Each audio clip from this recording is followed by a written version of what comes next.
Boa noite. Mais uma vez aqui no programa Acerto de Contas. Essa semana nós vamos falar de dois assuntos que abalaram a sociedade.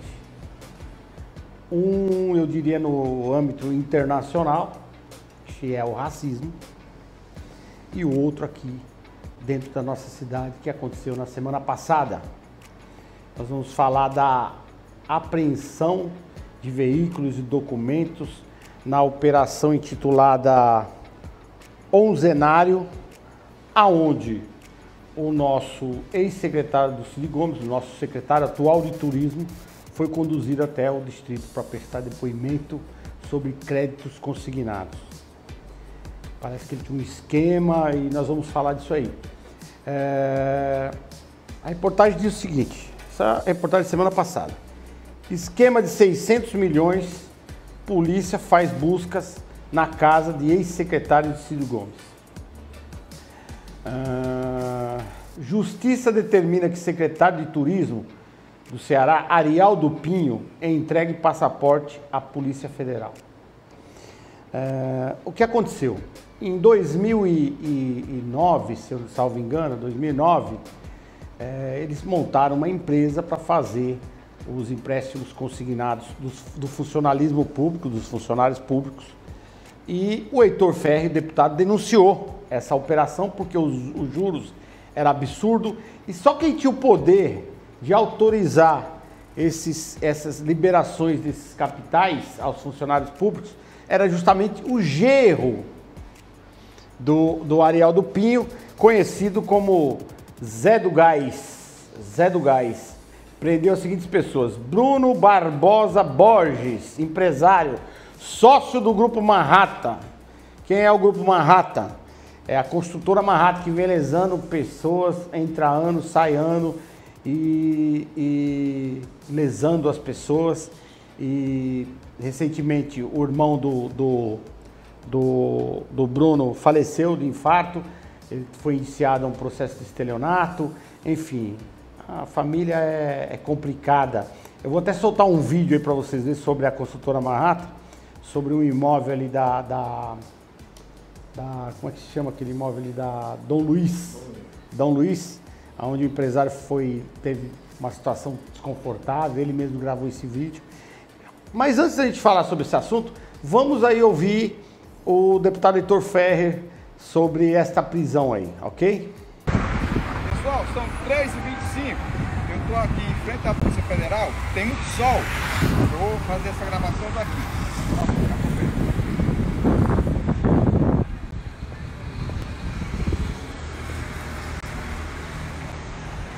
Aqui é o Departamento de Polícia Federal do Ceará. Ali estão recolhidos, foram presos o Zé do Gás, que é genro do Arialdo Pinho, e o Bruno Borges. E esses eram os donos do cartão único, o famoso cartão único, que era o único meio de você fazer empréstimo no Bradesco se fosse servidor público. Montaram um esquema de roubar os servidores públicos. Denunciei esse esquema em 1900 pra cá. Eu fiz essa denúncia em 2011. Então só agora, e graças a Deus, a Polícia Federal fez a investigação e prendeu Zé do Gás e o Bruno Borges. Agora, essa denúncia que eu fiz à época focava muito no secretário Arialdo Pinho. Naquela época secretário de Cid Gomes e hoje secretário de Camilo Santana. Naquela época era secretário da Casa Civil e agora é de Turismo. Esses dois aqui estão presos. O Bruno Borges e o Zé do Gás. O Luiz Valadares. Luiz Alberto Valadares. E o Arialdo Pinho não. O maior protagonista, o idealizador do golpe em cima dos servidores, aquele que patrocinou toda essa roubalheira, esse assalto ao servidor público nos empréstimos consignados do Ceará, foi o Arialdo Pinho, que era o todo-poderoso chefe da Casa Civil. Agora, os dois estão presos aqui, O Arialdo veio apenas prestar um depoimento e voltou para casa, para ser secretário, continuar sendo secretário do Camilo Santana. Então eu acho uma coisa que, o que é que explica isso, né? Os dois executores, digamos assim, estão aqui recolhidos, o Zé do Gás e o Bruno Borges. E o mentor intelectual do crime, o mandante do crime, está solto. Será que não tem provas, né? Já foram bloqueados 106 milhões. Falta 500 milhões. Onde é que estão esses 500 milhões? Onde estão 500 milhões que foram roubados do servidor público? Esse esquema, ele era muito perverso. O servidor público tinha um banco chamado Bradesco. Só quem autorizava o empréstimo consignado era o Zé do Gás, com um cliquezinho que ele dava lá numa senha. O servidor entrava com a corda no pescoço, devendo, pedindo dinheiro para pagar a dívida. Aí tinha lá o empréstimo com juros 100% acima do juro da praça. Tem servidor que pagou 5 anos, 60 prestações, 70, 120. Porque quanto mais prestação, mais juro. Mais enriquecimento para o banco e para os patrocinadores do crime, né? Então eu pergunto, por que é que o senhor Arialdo Pinho não está aqui também? E aí o governador Ciro Gomes da época foi quem mandou a lei para a Câmara Estadual, para a Assembleia, foi quem fez o decreto estabelecendo o cartão único, estabelecendo o Bradesco como única instituição para fazer o empréstimo. O servidor não podia ir ao Banco do Brasil, não podia ir ao HSBC, não podia ir ao BIC Banco, só podia ir ao Bradesco. E só quem liberava era o tal Zé do Gás. O governador Ciro Gomes mandou a lei para a Assembleia, fez o decreto. O governador Ciro Gomes hoje é senador da República. Não se pronunciou ainda sobre o assunto. Ele foi o governador que encaminhou todo o processo legal. Governador, ex-governador Ciro Gomes, você tem que ir a público. Ou é omisso, ou é cúmplice, ou é beneficiário do sistema. Qual é a sua participação nesse episódio dos consignados do Ceará? O servidor público foi apenado durante 10 anos. 10 anos. Tem servidor que passou 5 anos pagando o que ele não devia, que o banco roubou dele junto com essa quadrilha, que é acusado de formação de quadrilha, enriquecimento ilícito, lavagem de dinheiro, advocacia administrativa. São os crimes que a Polícia Federal estabeleceu dentro do que eles encontraram. Portanto, o ex-governador Cid e hoje o senador tem que vir a público dizer o que é que houve. A sociedade quer saber. Como a sociedade também quer que o governador venha a público, Camilo Santana, porque o Arialdo é assessor, colaborador do atual governador, é secretário do governador Camilo Santana e está sob investigação. Agora, por que é que não está recolhido, como estão aqui os seus companheiros, seu genro, Zé do Gás e o sócio do Zé do Gás, Bruno Borges, é que não dá para entender, tá bom? Vamos aguardar o andar da carruagem. Um abraço. Eu quero que vocês vejam o próximo vídeo sobre a construtora Manhattan. A construtora não está envolvida nesse processo aqui da operação Ozenário, mas sim o teu sócio, o Bruno, né? Que também tem um histórico aí, vamos dizer, não muito ético dentro de uma sociedade. Então, solta aí esse VT da pessoa que foi lesada aí pela Manhattan. Quer dizer, eu sou um prisioneiro.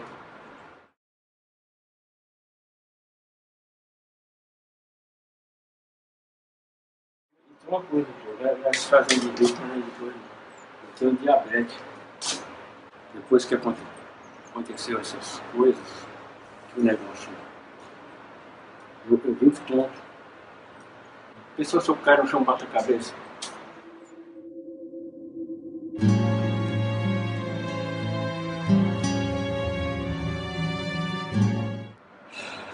Nesse momento que eu não consigo nem raciocinar direito.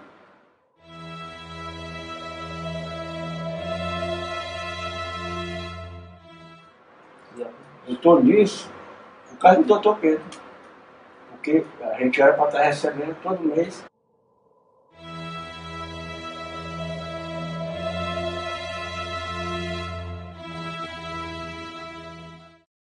E o pior, não é culpa minha, foi o Dr. Pedro que suspendeu o pagamento. A gente está com 14 meses, eu acho.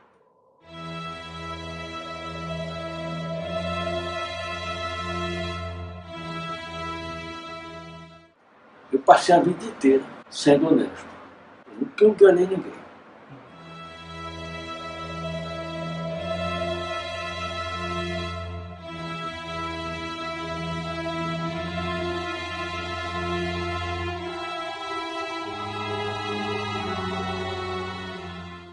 Vocês analisaram aí a fala do deputado Heitor e vocês ouviram aí uma vítima da construtora Manhattan, né, se pronunciando aí sobre a forma que foi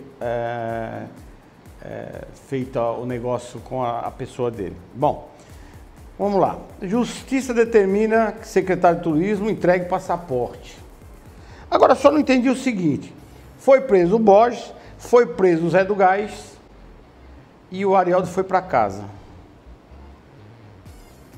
Se houve uma investigação severa, aliás, eu queria parabenizar a Polícia Federal, porque eu acho que aqui hoje no nosso estado é uma instituição que realmente faz acontecer.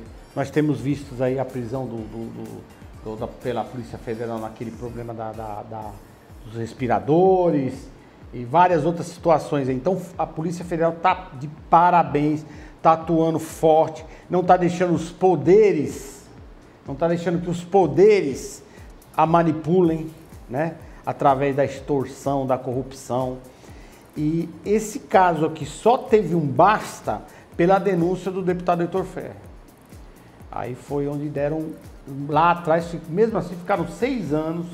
Imagine o número de funcionários públicos, se eu não me engano, salvo engano, são 150 mil funcionários públicos, e os únicos detentores do poder, juntamente com o banco privado, tinham os únicos detentores do poder para fazer os empréstimos a essas pessoas que precisavam pagar suas contas e tal, eram essas pessoas. Quer dizer, é um negócio absurdo.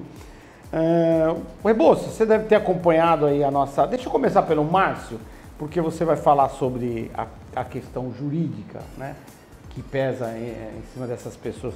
Márcio, você acompanhou essa reportagem? Acompanhei, sim. O que você acha? Eu acho que demorou muito, mas a característica da Polícia Federal nas investigações, aquelas questões dos respiradores, eu acho que não vai parar por ali, não. Isso volta à tona. O que você acha? O que você achou desse caso aqui?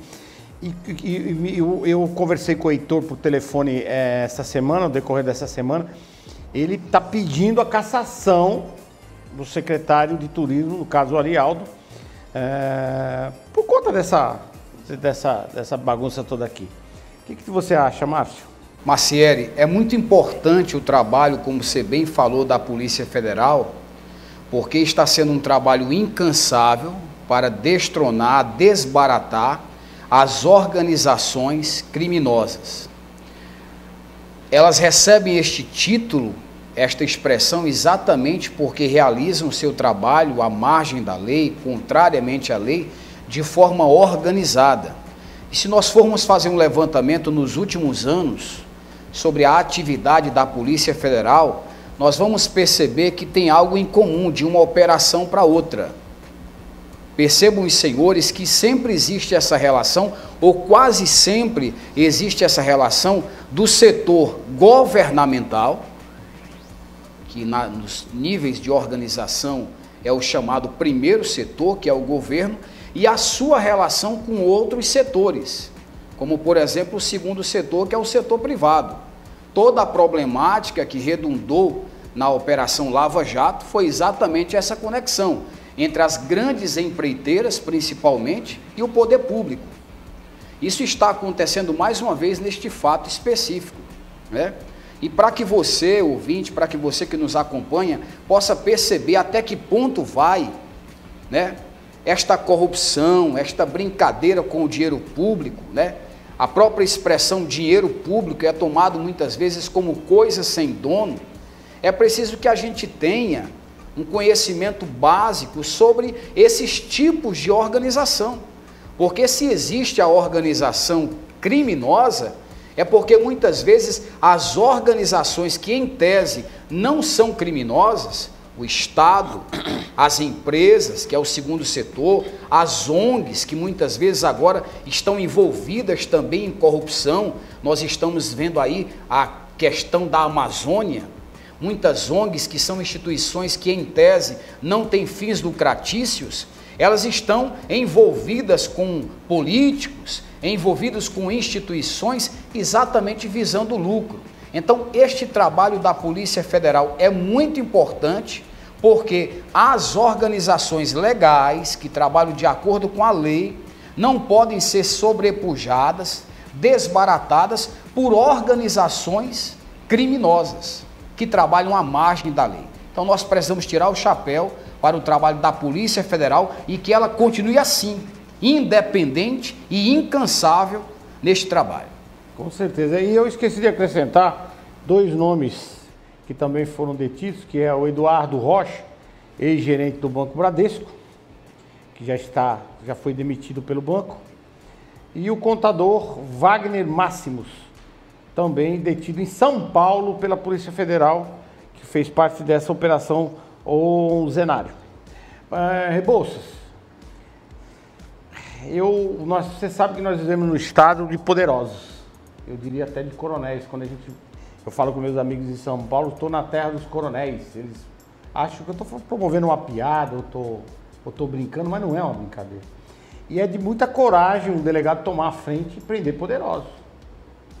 Né? Poderosos que vem há anos fazendo a sociedade, vitimando aí cidadãos, né? Como a Manhattan, como esses servidores públicos foram vítimas. Você imagine o seguinte: eu sou servidor público, hoje nós temos quantas instituições financeiras? Milhares, né? Aí eu preciso lá de 10 mil reais para resolver um problema lá de emergente e tal, não sei o quê.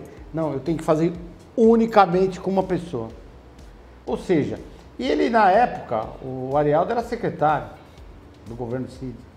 Quer dizer, eu tenho que fazer com o Zé do Gás. Secretário da Casa Civil. Secretário da Casa Civil. Quer dizer, absurdo. E é o empréstimo mais garantido que existe, por quê? Porque é descontado na folha de pagamento. Quer dizer, então as instituições, elas hoje em dia, elas se concorrem ali para pegar essa carteira, porque é a carteira mais segura que o cara tem. Se concorrem no sentido do quê? Juros mais baixos. Não, mas eles cobravam até 3 vezes mais dos juros praticados no mercado, e o cara acabava pegando o dinheiro e ficando na mão deles, né? Então, e o que eu também não entendi, o que eu gostaria que você me desse uma opinião, que me ficou um pouco estranho, foi feita a operação, eles foram presos, me parece, no meio da semana, numa quinta-feira, e no outro dia, na sexta, já estavam na rua, né? Coisa assim, muito estranho, né? Quer dizer, conseguiram ali por um plantão, né? Um alvará de soltura por um plantão. Estou dizendo aqui que o judiciário é corrupto ou coisa parecida e tal. Mas eu acho que merecia, juridicamente, ser uma coisa mais bem elaborada, analisada pelo judiciário. E não simplesmente colocar os caras na rua. Porque o fato aconteceu durante 6 anos, a Manhattan já tem várias histórias dentro do judiciário, dentro da polícia do estado do Ceará, e os caras entram hoje e saem amanhã. Quer dizer, e aí, Rebouças? E aí, José, me diga aí. Existem 2 tipos de prisões processuais, né?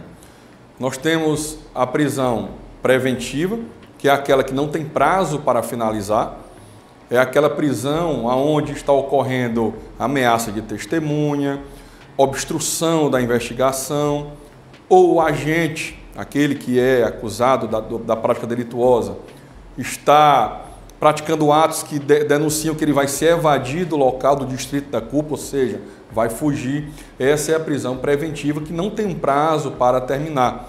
Ela é revogada quando não estiver mais presente, né, as condições que autorizaram a sua decretação. Nesse caso aí não foi prisão preventiva, foi uma prisão provisória. A prisão provisória nos crimes que não são hediondos, como no caso deste suposto delito, são prisões de 5 dias renováveis por mais 5 dias. E ali mesmo antes dos 5 dias houve uma impetração de um pedido junto ao TRF5, o Tribunal Regional Federal da 5ª Região em Recife, pois quem decretou a prisão foi o juiz aqui da Justiça Federal do Ceará e provavelmente deve ter negado a liberdade, e aí foi com um pedido para o desembargador no TRF5 que concedeu essa liberdade. Ele analisou e chegou à conclusão que não havia necessidade da prisão. Qual é a necessidade de uma prisão provisória de 5 dias? É para que a polícia possa investigar sem que o investigado, quando é influente, quando é poderoso, possa dificultar, intervir ou se desfazer de elementos que serão investigados pela polícia. Dada essa explicação genérica que eu dei, sem adentrar o caso, vou lhe explicar por quê. Porque, como advogado, o Código de Ética me veda eu comentar casos que estão sob a tutela de um colega advogado que brilhantemente está atuando nesse caso. Então, falei de forma genérica, explicando o que é prisão provisória e o que é prisão preventiva. Posso até falar porque você questionou que porque alguns foram presos e outros não.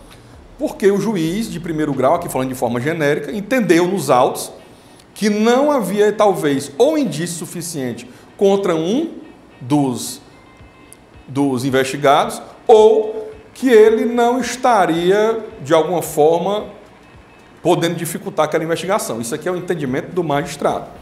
Tá? Aí cabe questionar judicialmente. Não tem relação com o cargo público de um dos personagens? Não é para ter. Jurídica, eu estou falando aqui, né, em tese, juridicamente, de forma ampla, sem adentrar o caso, não deve, ao contrário. Se tivesse alguma interferência por ser agente público, aí é que o juiz deveria decretar mesmo a prisão. Dito isso, Macieri, eu quero deixar um alerta aqui para o seu telespectador, para o nosso telespectador aqui. No ano de 2011 foi quando o deputado Heitor Ferrer fez essa denúncia, né? E aqui o deputado fez com toda a propriedade, dando, como se diz, nome aos bois, né? Essa denúncia sobre uma operação que seria totalmente irregular com empréstimo consignado. O que é empréstimo consignado?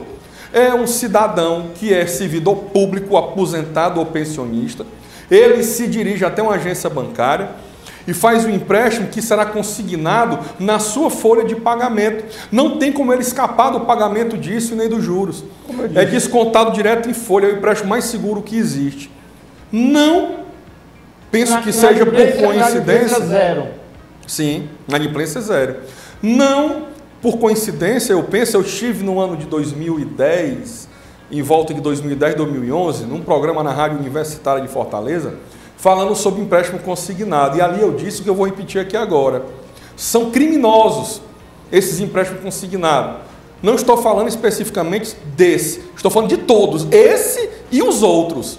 Todos eles são criminosos, na minha opinião, porque eles pegam pessoas aposentadas, servidores públicos que têm ali o seu salário certo, todo mês naquele valorzinho, e no momento de aperreio, no momento de sufoco financeiro, essas pessoas são levadas aí a um banco que liberam sem muita burocracia, a pessoa até com o nome negativado, eles liberam esse empréstimo. Agora, se um banco cobra de uma pessoa normal juros de X, eles cobram 5X. É extorsão. Isso aí é uma extorsão legalizada. Com certeza. É de um ponto, Macieri, que quando eu vejo um ator famoso, uma atriz famosa, fazendo propaganda de banco que faz empréstimo consignado, eu fico com raiva daquele ator, sinceramente. Porque eu já advoguei em vários casos, onde esses bancos criminosos fazem empréstimos, inclusive de pessoas que não requereram empréstimo. De bancos de empréstimo consignado, onde uma pessoa fez um empréstimo uma vez e depois aquele banco faz empréstimo 2, 3 vezes o nome daquela pessoa. Algumas vezes, eu estou com um caso agora no meu escritório, de uma cliente que tinha uma conta poupança que não movimentava há anos, 5 anos sem movimentar, e a conta poupança estava ativa. E de repente entrou um dinheiro naquela conta. E ela, que dinheiro é esse? Quando ela foi ver, estava tendo um desconto agora por 60 meses na sua folha de pagamento de aposentada. Ou seja, o empréstimo que ela não requereu, realmente depositaram na conta dela, só que vai ser descontado 4 vezes o valor que depositaram na conta dela. Isso é crime. É crime contra o consumidor, é crime contra o idoso, quando a pessoa é idosa. E isso tem que ser dado um basta. E agora, se ficar comprovado que autoridades estiveram envolvidas nesse tipo de coisa, isso é gravíssimo. É gravíssimo. Rebouça, acabou o primeiro tempo já do jogo. Nós vamos para o segundo bloco e nós vamos voltar. Eu vou falar para vocês aqui sobre algumas denúncias de estelionato contra o funcionário, o proprietário da Manhattan e os seus funcionários. Quer dizer, sempre os mesmos. Voltamos já, fica aí.